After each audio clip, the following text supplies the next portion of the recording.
네, 오늘 함께 나눌 말씀은요, 마태복음 9장 35절에서 38절까지 있는 말씀을 갖고 나눠보겠습니다. 오늘 본문 말씀 읽어드릴게요.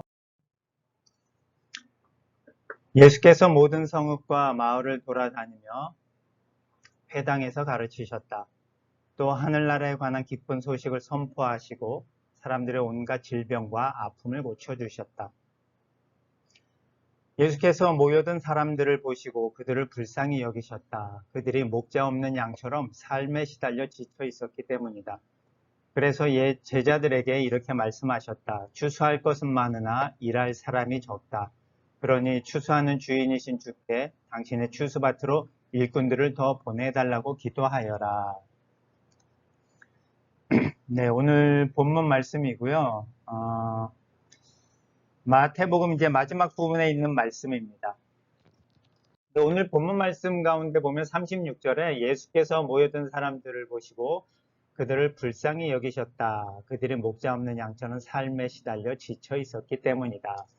라는 그 말씀을 통해서 봤을 때 요즘 우리 주위에서 이제 MBTI에 대한 얘기들 많이 하잖아요. 그 가운데 이제 누구는 성향이 T다, 누구는 F다라고 해가지고 얘기하는 그런 모습이 많이 있는데 오늘 본문 36절의 말씀을 이렇게 보면서 예수께서 모여든 사람들을 보시고 그들을 불쌍히 여기셨다라는 그런 말씀이 있고 그 다음에 그들이 목자 없는 양처럼 삶에 시달려 지쳐 있었기 때문이다.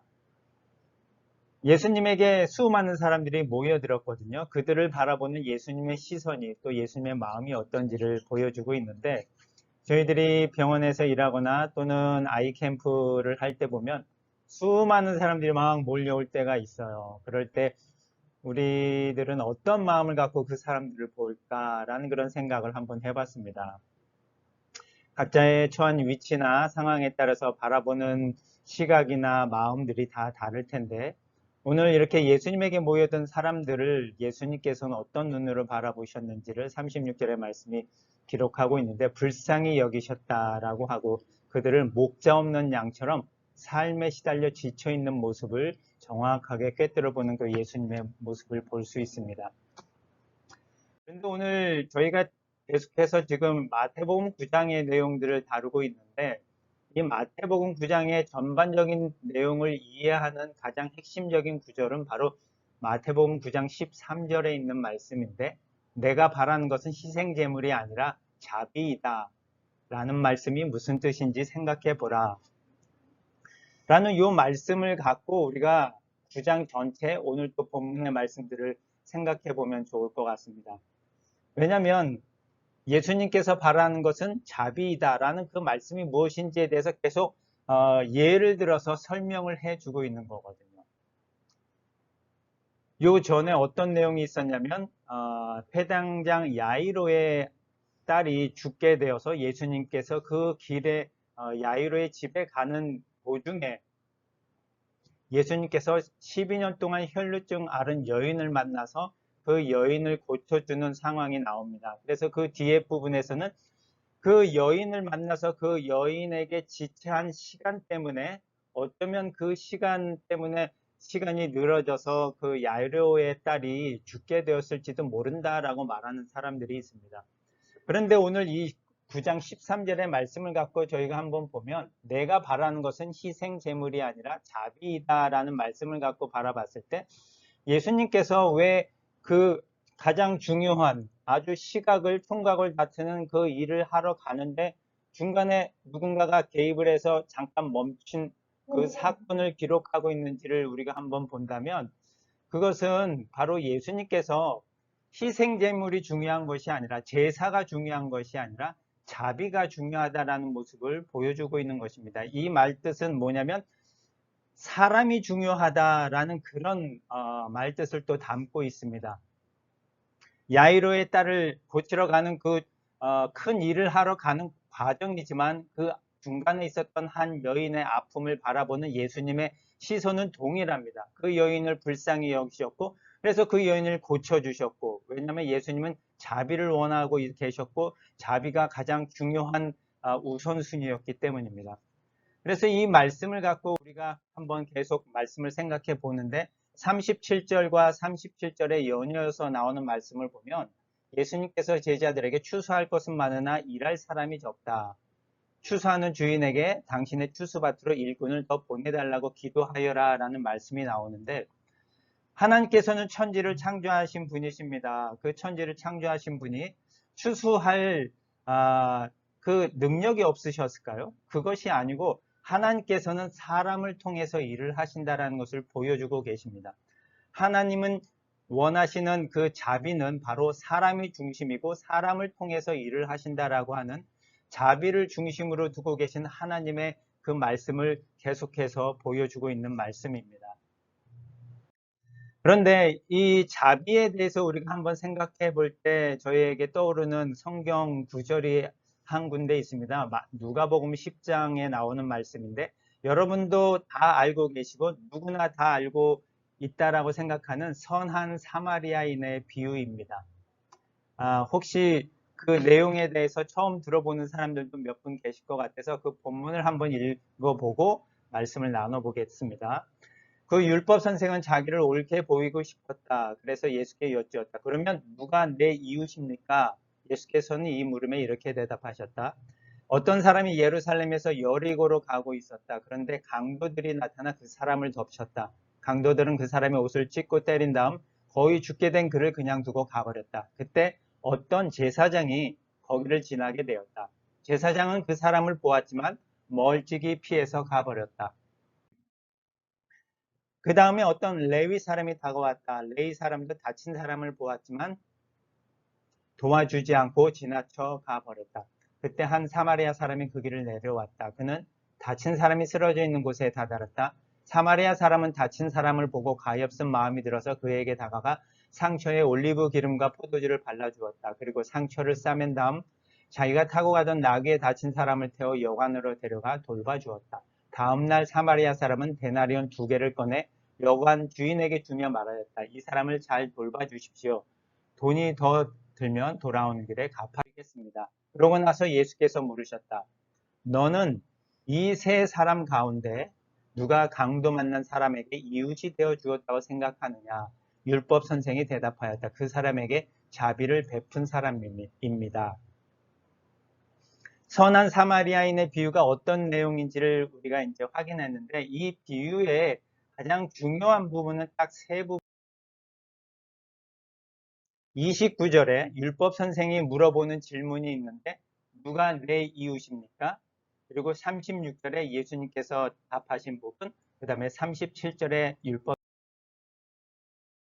선생이 누가 내 이웃입니까? 라고 물어보자 예수님께서는 어떻게 대답하셨냐면 누가 강도 만난 사람에게 이웃이 되어 주었다고 생각하느냐 라고 말씀하십니다. 요 두 질문과 대답을 우리가 좀 쉽게 표현해서 말한다면 율법 선생이 질문이 누가 내 이웃입니까? 라고 물어보니까 예수님께서는 누가 너의 이웃이냐고 라고 질문하시면서 답하시는데 바로 너의 이웃이 누구냐면 할 때 그 너를 예수님께서는 무엇으로 표현하셨냐면 강도 만난 사람이라고 표현하고 있는 것입니다. 율법 선생을 강도 만난 사람이라고 표현하고 너의 이웃, 즉 강도 만난 사람의 이웃이 누구냐고 하면서 대답을 해 주시는데 그 율법 선생을 통해서 하신 대답이 뭐냐면 그 이웃은 그 사람에게 자비를 베푼 사람입니다 라고 대답을 하십니다. 그래서 중요한 부분은 율법 선생은 자기가 의인이라고 생각하고 있어서 나의 이웃은 누구입니까? 라고 물어봤더니 예수님께서는 당신은 의인이 아니라 바로 강도 만난 사람과 같은데 그 강도 만난 사람의 이웃이 누구였습니까? 바로 자비를 베푼 사람입니다. 라고 말하고 있습니다. 바로 우리 자신들이 우리가 이 사마리아인의 비유에 나오는 강도 만난 사람이다 라는 말씀을 예수님께서는 비유적으로 우리에게 말씀해 주고 있다는 사실입니다. 이 강도 만난 사람이 우리라는 사실을 바라보면서 이 비유를 바라보면 새롭게 이 비유가 보는 눈이 열립니다. 그동안 우리는 우리 자신을 강도 만난 사람이라고 생각하지 않고 선한 사마리아인 그 사람에게만 집중을 해서 이 사람처럼 우리가 선한 일을 해야 되겠다. 제사장이나 레위는 바로 마태복음 9장 13절에 나와 있는 말씀을 갖고 우리가 본다면 하나님께서는 자비를 원하시지 제사를 원하시지 않는다라는 그 말씀 가운데 제사장과 레위 사람들은 제사의 일을 하기 위해서 이 선한 사람들을 내버려 두고 간 사람들입니다. 그런데 예수님께서는 자비를 원하시기 때문에 그 선한 사람이 하신 일을 우리에게 보여주고 계신다라는 뜻입니다. 예수님께서 이렇게 말씀하십니다. 누가 이웃이 되어 주었느냐? 그 사람에게 자비를 베푼 사람이라고 얘기하고 있습니다. 그렇다면 이 자비를 베푼 사람은 그 비유 속에서는 선한 사람으로 나와 있는데 이 자비를 살펴봤으면 좋겠는데 그 자비를 베푼 사람이 마태복음 9장 전체에서 보면은 누가 자비를 베풀었는지 우리가 볼 수 있는데 바로 예수님이라고 하는 사실을 우리가 볼 수 있습니다. 소경을 고쳐주신 그 사람도 예수님입니다. 두 사람의 소경이 예수님에게 오면서 이렇게 외쳤어요. 다윗의 자손이여 우리를 불쌍히 여겨 주십시오라고 했는데 우리를 불쌍히 여겨 주십시오라는 이 말의 뜻은 우리에게 자비를 베풀어 주십시오라는 그런 말의 뜻입니다. 우리에게 자비를 베풀어 주신 분은 바로 예수님이라는 사실이고 예수님께서는 바로 그 사실을 우리에게 가르쳐 주시면서 예수님이 원하시는 것은 사람이고 그 사람에게 자비를 베푸는 것을 원하고 계시다라는 것을 마태복음 9장 전체 또 다른 복음서의 말씀을 통해서 우리에게 가르쳐 주고 계십니다. 우리에게 선한 사마리아인의 비유를 통해서 선한 일을 많이 해야 되겠구나. 나의 도움이 필요한 사람에게 선한 일을 해야 되겠구나 라는 것이 중점이 아니라 우리가 바로 강도 만난 사람이었고 우리에게 자비를 베풀어 주신 분이 예수님이었고 그 예수님이 우리에게 이웃처럼 다가와 계셨구나라고 하는 것이 그 비유의 설명이고 예수님께서 하신 말씀입니다. 내가 자비를 원하지 제사를 원하지 않는다라는 그 말씀의 포인트입니다. 여러분 우리는 다 의인인지 또 의인처럼 생각하고 살아가고 있다면 예수님의 말씀은 우리는 다 강도 만난 사람이라는 것입니다. 우리는 다 죄인인 것이고 예수님의 자비를 필요로 하는 사람들입니다.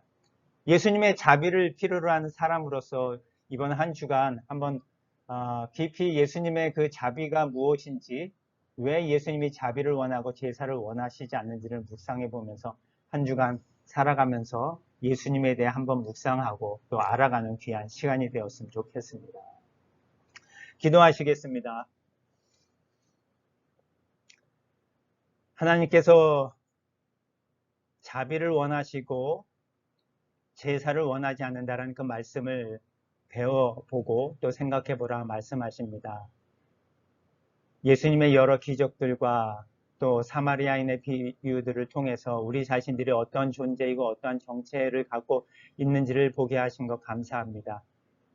우리가 선을 베풀어 살아갈 것이 아니라 우리에게 선을 베풀고 자비를 베푼 분이 예수님인 줄을 알고 그 예수님에게 늘 감사와 찬양과 영광을 돌리며 예수님의 그 구원을 받은 존재로서 살아가는 저희들이 다 될 수 있도록 하나님 함께하여 주시고 또 깨닫게 하여 주시옵소서.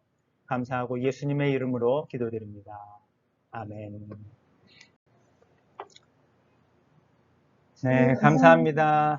한 주간 또 의미 있는 한 주간 또 살아갔으면 좋겠습니다. 사람에 좀 중점을 두고 살아가는 한 주간 되었으면 좋겠습니다. 감사합니다. 네. 저희 아들은 수술 잘 끝났고요. 감사하게 이제 이번 주 금요일 날 복귀합니다. 어제 퇴원을 했고요. 네. 네, 걱정해 주시고 기도해 주셔서 감사합니다. 네. 웨이트 탄자니아, 수다루, 탄자니아, 에티오피아, 짐바브웨, 우간다, 6월, 7월 이후에서 계속해서 아프리카에서 통로가 있습니다. 네, 여기서 같이 가시는 분들도 계시고, 이곳에서 기도로 함께 하실 분들도 계신데요. 저희 우리 일정 가는 안전하게 잘 진행될 수 있도록 함께 마음으로 해주시면, 모아주시면 감사하겠습니다. 네, 알겠습니다. 네. 다음 주에 또 뵙도록 하겠습니다. 네, 감사합니다.